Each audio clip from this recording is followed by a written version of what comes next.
learning the fundamental theorem of arithmetic. Okay. Now, before understanding this theorem, certain facts or certain things we have to be clear with. For example, this statement: every composite number can be expressed as product of its primes, which is unique. Okay. Let us understand the meaning of this word prime. What are prime numbers? Okay. Prime numbers are the numbers which are divisible by 1 or itself. But 1 is not a prime number. The examples of prime numbers like 2, 3, 5, 7, these numbers are either divisible by itself or they are divisible by 1. But they are not divisible by any other number. So these numbers like 2, 3, 5, 7, they are called prime numbers. Other numbers are called composite numbers, like number 10, number 12, these are all composite numbers because they can be divided by other numbers. Now, before coming to the fundamental theorem of arithmetic, let us understand this word prime factorization. What do you mean by prime factorization? Suppose you have a number like 180. Okay, 180. We have to do the prime factorization of 180 means we have to go on dividing 180 by prime numbers till you reach 1. Okay. For example, 180 is composite or prime? 180 is a composite number because it can be divided by other numbers. So what we will do, we will take this 180 and go on dividing this 180 with prime numbers. So we'll draw a column like this and go on dividing 180. Since 180 is an even number, we will start dividing it by 2. 2 90s are 180. 90 is also an even number. So again 2 45s are 90.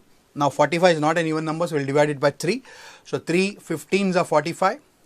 3 5s are 15. And last 5 1s are 5. Okay. Now these numbers what we got in the column, that is 2 into 2 into 3 into 3 into 5. These are the prime factors of 180. If you multiply these prime factors, you will get back this number 180. Okay. So what we will do, 180, and we'll go on writing the prime factors that we got. It is 2 into 2 into 3 into 3 into 5. Okay. Now in the next line, we'll write it in powers. Okay. So 2, how many 2's are there? 2 2's, right? And how many 3's are there? 2 3's. And 5 is only 1. So it will be 2 square into 3 square into 5. Okay. So first number 180 we have factorized using prime factorization, and also we have written it in powers. Now let us write the second number. Let us take one more number like 54. 180 was a big number, so we did the prime factorization. This 54 we can factorize it orally only. For example, 54 is nothing but 6 9's are is 54. 6 can be broken as 2 into 3. And 9 is again 3 into 3. So 54 is nothing but 2 into 3 into 3 into 3. Okay, 2 3's are 6 and 3 3's are is 9, 6 9's are is 54. Okay, now we have done the prime factorization of 54. Now let us write it in powers. So it will be 2, 1 2 only is there. So 2 into 3 3's are there. It will be 3 cube. Okay, now suppose if I ask you find the HCF and LCM of 180 and 54. Let us find the HCF first. Okay, what is HCF? HCF of any two numbers is nothing but product of the least powers of common prime factors of the numbers. Product of least powers of common prime factors of the numbers. Now first of all, if you consider these two numbers, which are the common prime factors? Which numbers are seen in both of them? The numbers seen in both of them are 2 and 3. Okay, 2 and 3 are seen. 5 is not seen in both. Okay, product of least powers of common prime factors of the numbers. Okay, HCF. Now, common product of least powers of common prime factors of the numbers. The common factors are 2 and 3. Now, which is the least power of 2? If you see it in the second number, it is 2 raised to 1. Okay.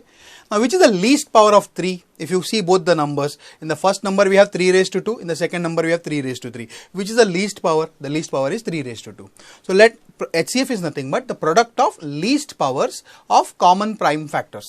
Okay. So, 2 into 3 square. So, if you multiply 2 into 9, it becomes 18. Right. Now, we will find the LCM. LCM is the product of highest powers of all prime factors.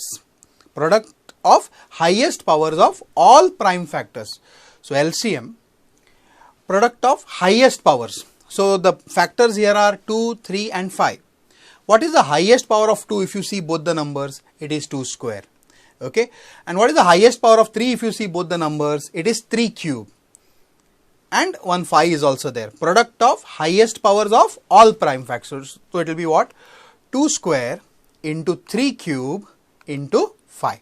And if you multiply all this, it will be 4 into 27 into 5, this will be 540. Okay. Now the next line, just we will multiply this HCF and LCM. If you multiply HCF and LCM, it is 18 into 540, it will be 9720. Okay. HCF and LCM's product, we got it as 9720. Now let us multiply the two numbers that we had. The numbers we had were 180 and 54. And if you multiply this 180 and 54, that also will give you 9720. This what we arrived at, HCF into LCM, and the product of the two numbers, both are 9720. This is called the fundamental theorem of arithmetic. Okay. HCF of two numbers A and B into LCM of two numbers A and B is equal to product of the two numbers A and B. Is it clear? This is called the fundamental theorem of arithmetic.